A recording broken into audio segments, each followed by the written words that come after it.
watch Discoverability by Design.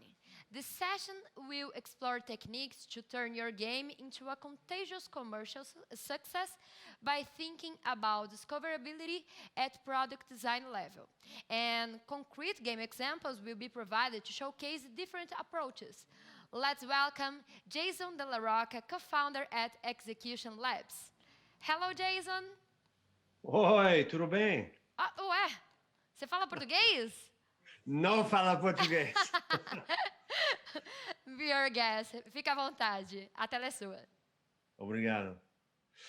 All right, hello everyone. That's about all I can say in Portuguese. So we're gonna dive straight into the session.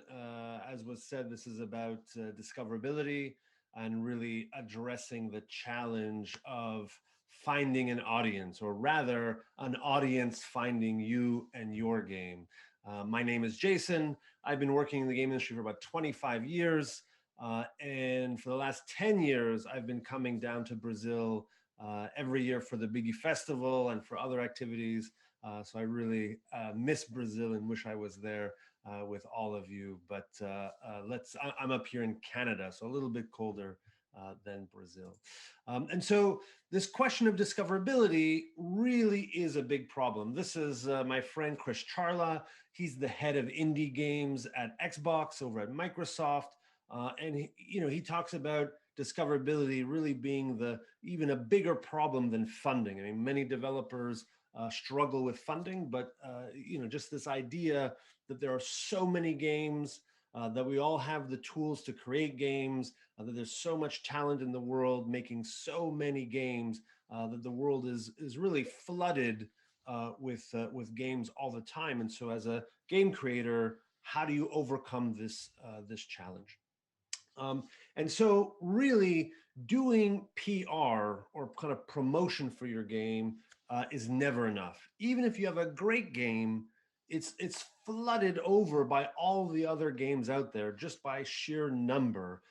Even if those other games are crap and your game is so good, just the fact that so many of them are there, it just gets in the way of players finding your game and discovering your game. So just doing basic PR or basic promotion is never enough. And when we think about this idea of marketing is much more than just PR. It's much more than just promotion.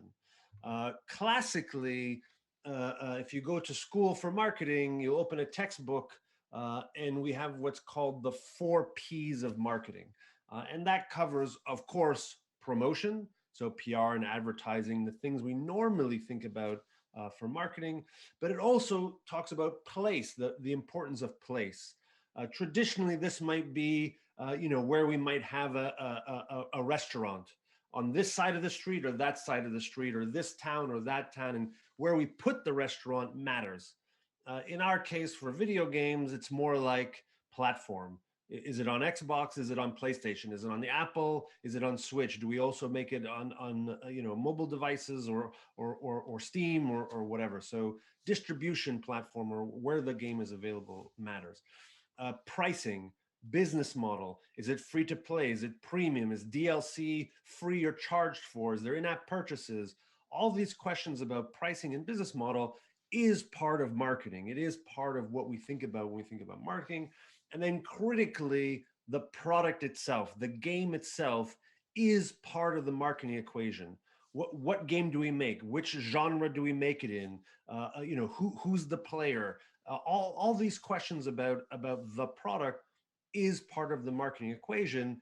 And so in that sense, if you are a game designer, you are by definition a marketer. You are doing marketing. Game design, game production is marketing. You can't separate the two. It's not, let's make a game, and then after we're going to go market the game. This is false. The reality is game design is marketing, whether you like it or accept it or not. And so my point here is that this question of discoverability needs to be thought of at the product level, at the game design level. You need to be baking it into the game design itself. And so the rest of this presentation, we're going to be looking at examples of discoverability by design or design discoverability techniques. And I have a few categories and a few examples that I'd like to share with you. This is not exhaustive. This is not approved by any kind of marketing association. These are my sort of techniques and thoughts on how to structure and think about designing for discovery at the product level. And I have four broad categories. The first category is what I'm calling mimetic shareability. And mimetic here, I mean things like, memes. It's something that's memeable, and because it's memeable, you want to share it. And I have a few subcategories of this. So the first subcategory is something like a quirky hook, and I don't know if the translators are going to know, what quirky is, but this kind of, unique or bizarre kind of hook in the game design. And a great example here is Untitled Goose Game, that just the idea of playing an annoying goose is so unique and so quirky and weird and different that it gets all the attention simply because of that weirdness. So of course, Untitled Goose Game, was a massive success. It was in newspapers and covered, and there was memes about it, nonstop. The next category would be stunning art. So really having art that is so beautiful, so gorgeous that people cannot help but share it, to show their friends, to tweet about it, to post about it. Greece is an example that came out 2 years ago. Sable from Raw Fury coming out soon is another example, absolutely gorgeous. Ooblets, another one with such beautiful, beautiful art. Or even something like Falcon Age, where they can actually measure that the engagement of the game on social media was higher when they used the cute young bird instead of the older bird. And so they're able to show off the young bird cute art more and get more attention for the game, more fans for the game. So stunning or unique art is another example of this kind of shareable discoverability or mimetic shareability. Another is having replays or exports, animated GIFs. This is an example of Opus Magnum from Zachtronics, where the very solution of the puzzle, is shareable. Like they built an exporter that allowed people to share the solutions, and they're mesmerizing to look at. They're fascinating. They make you wonder, what's this all about? Now I want to go try to solve the puzzles, etc. And funny enough, when they were interviewed, they said that was their marketing strategy. They said our marketing was making the game shit out GIFs that everyone would put on Twitter. And that's the studio there. So I think that's probably the best headline for an article ever. But that was their plan. Let's make it so that when you have the solution, it's so beautiful, so interesting, and it feels so fulfilling to then share a replay or share an animated GIF of the solution. And that was the marketing of the game. Another example would be this game called Nimbatus, which was like a drone building game in outer space, where their marketing was basically the same thing. They're just pumping out animated GIFs, and it's just so cool and so compelling and so eye-catching that whenever they posted this on Imgur or on Reddit, all of their posts got upvoted to the top, and they got so much attention for their games, and people just wanted to know what was this game. They wanted to play it. They wanted to buy it. So this idea of animated GIFs and replays is part of that discovery process and designing the game to have this kind of beautiful output. The last category in the mimetic shareability is the genre-like. And this is where you are leveraging people's interests in particular genres. So for example, if you are a fan of city builders or a fan of SimCity, and then you see City Skylines, all of a sudden it's a genre that you like, and this is following similar patterns and similar styles as a category or genre of game that you like. And so it's easier then to be a fan of and to discover it, because on Steam, for example, players are looking for the games that they like. If they like SimCity and they come across this game, they go, oh, that's something that I like, and they're going to be very curious about City Skylines. Or the whole kind of Stardew Valley and Harvest Moon and Animal Crossing. These games all kind of fit in that similar genre-like category. And so if you see this, you're like, oh, that's totally something that I like.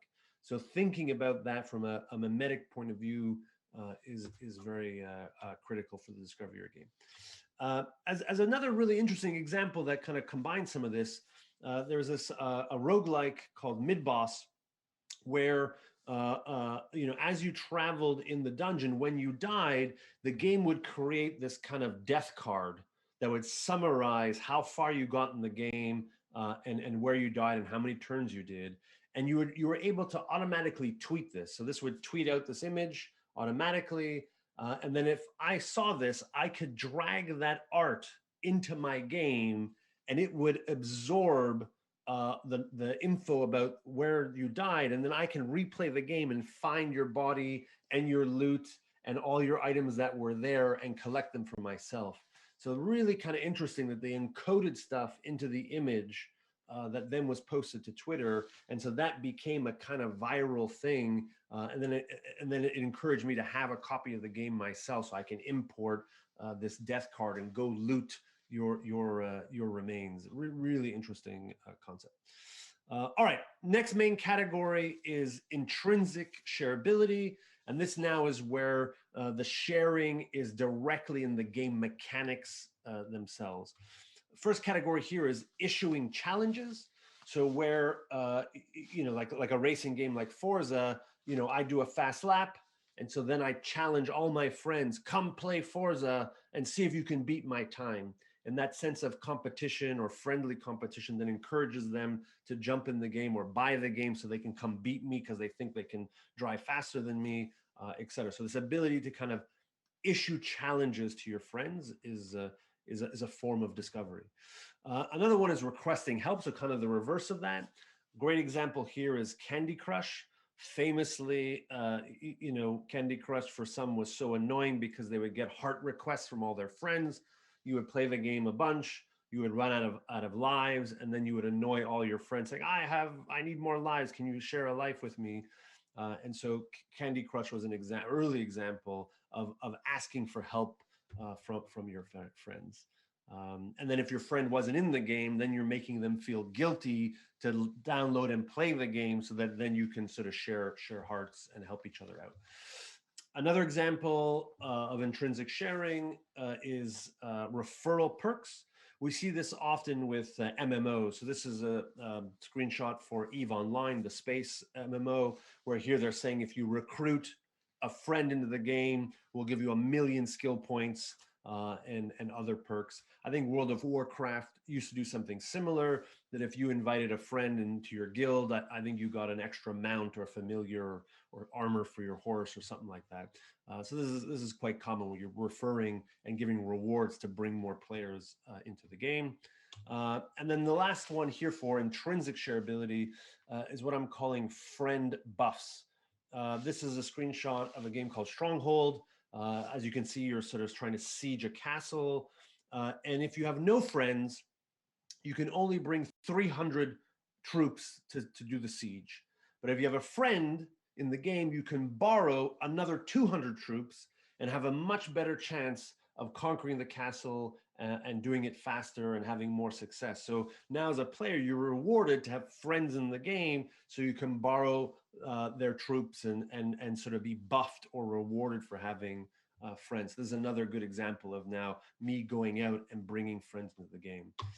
A great example of a bunch of these ideas is the old Puzzle and Dragons game.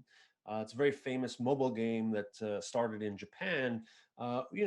Fairly classic kind of dungeon crawler, old school game. But the last slot for your monsters was always reserved for a friend's monster, a friend's dragon. You could not go into the dungeon and play the game without having someone else's dragon in the final slot. And then you were rewarded that anytime your dragon was used, you got extra points that then you can use to upgrade your dragon. So you wanted your dragons to be used. And there's this whole interesting social dynamic of having friends in the game, using each other's dragons, encouraging each other to play more and advance more, so that when I used your dragon, it was a strong enough level, and then you being rewarded and me being rewarded. So really fascinating kind of system that encourages you to tell your friends and bring your friends into the game, and then you're rewarded to have those friends in the game. All right, the third high-level category of discoverability techniques is what I'm calling watchability. And obviously, this is stuff related to Twitch and streaming. The first subcategory there is what I'm calling viewer buffs. So as a streamer is playing the game, if my fans are watching me in this particular game, Rage 2, if I die, my fans through the Twitch interface are able to revive me. So I'm encouraged now to play while I'm streaming so that I can play farther, because I know in case I die, my fans will be there to bring me back to life.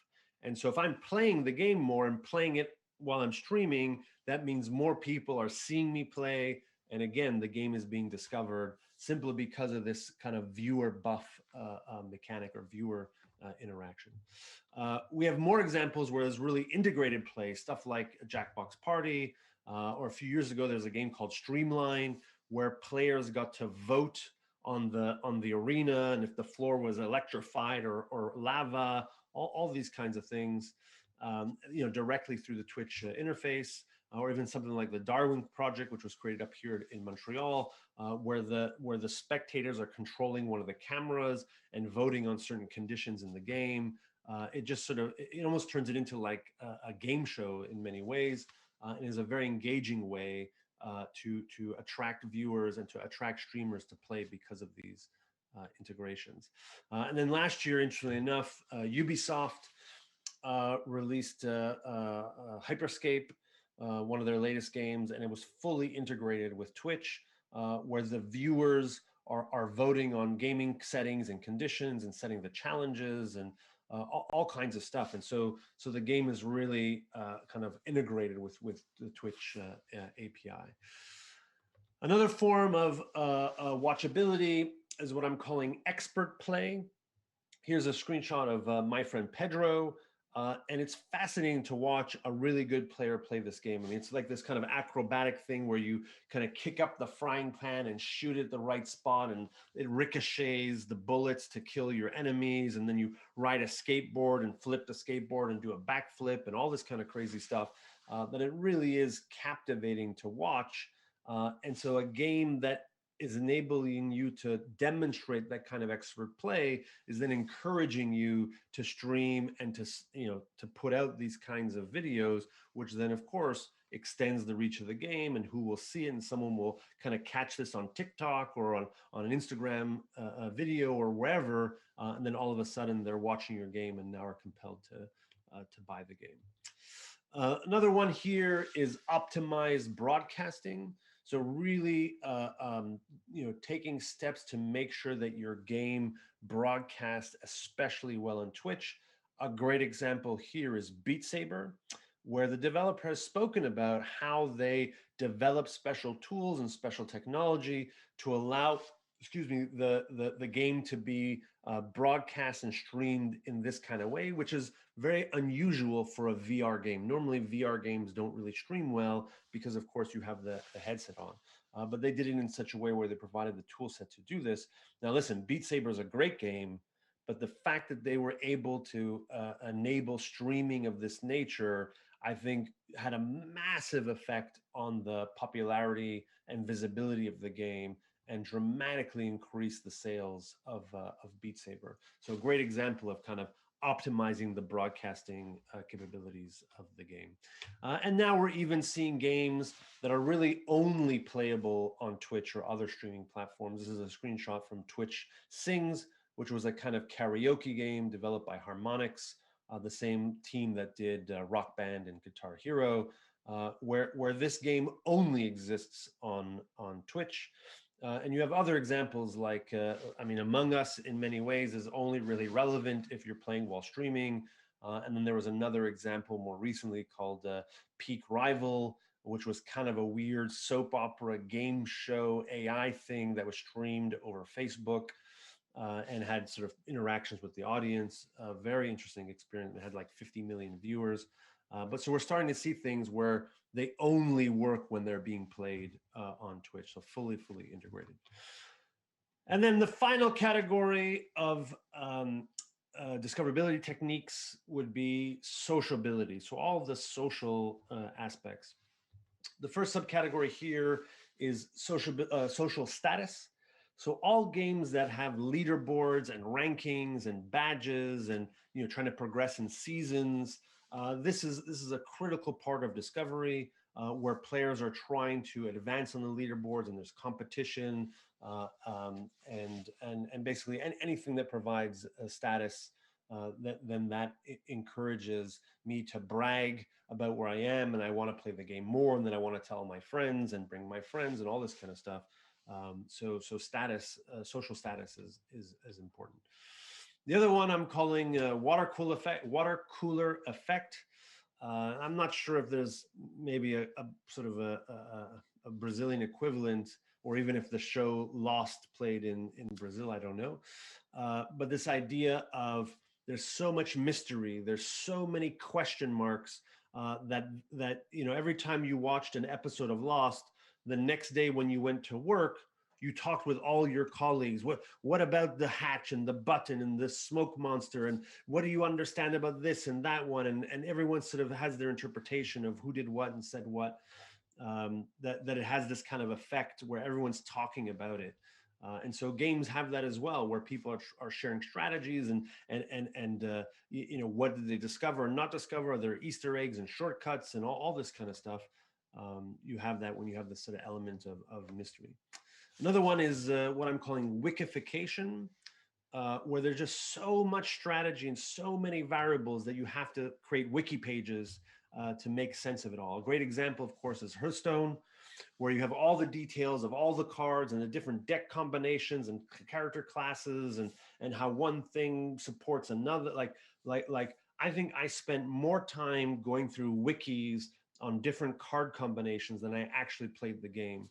And the same was true of last year. I played a lot of Borderlands, and I must have watched twice as many videos on skill tree optimization and build optimization than I actually played the game.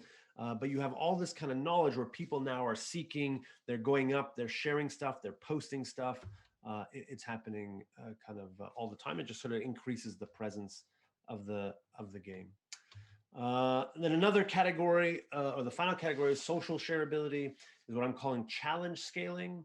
This is a bit of a fuzzy screenshot. It's an old screenshot from the very famous Leroy Jenkins incident from World of Warcraft, where a guild was planning their raid, and then Leroy Jenkins sort of jumps into the nest of all the dragons, and they all get killed. And so this idea of challenge scale or raids, where you have to be a big group, you have to be a coordinated guild or clan, is another way to increase discovery of the game, because now you're out there in the world recruiting for your guild and bringing players into the game. And what's funny with Leroy Jenkins, it was later discovered that it was fake, that it wasn't really what happened, that in fact the clan planned it that way because they figured it was such a ridiculous video that it was going to go viral. And in fact, it did go viral and made all kinds of memes, and that helped to recruit members to their clan. So they had done that as a marketing stunt to recruit clan members, and it totally worked, of course. So anyways, the basic concept is the idea of scaling. And there's a final example. Outward is great in that it was an RPG that made some really interesting design decisions where it didn't give you a map, it didn't give you recipes for the spells and potions. And so you had to go online and find the wikis and share your recipes and formulas, because none of that info was in the game. It was very challenging. But then what happened is it ended up having such a big presence online, and people were streaming and stuff, that it helped the game get discovered. And this was a small indie team from Canada, and they sold a couple million copies of the game. So in summary, when you're thinking about discovery and design, it really has to be thought of together. And these are the four broad categories: creating memes, baking that shareability in the gameplay mechanics, creating things that are watchable, and leveraging social dynamics to increase. And these are not things that you can do at the end when it's time to write some press releases. These are things you need to think of as you're designing the game, as you're building the game, and at the very beginning. And we're almost out of time, so I'm going to kind of skip this portion. and I think we'll end it there. And yeah, whatever. This is things that are more discoverable versus things that are less discoverable. You just want them to be more like chess or football and less like a movie. But that's a whole other story. Anyways, all right. Well, hopefully that helps you to get your game noticed, and you'll have much success and laugh all the way to the bank as your game finds its players and does fantastically well. Thank you very much. Muito obrigado and boa noite. Muito obrigada. Thanks ever so much, Jason. That was amazing. I really enjoyed this panel. I'm Nive Stefan, and it was a great pleasure to be here. We come back in 5 minutes. Stay with us. Big Festival 2021, the biggest games festival in Latin America.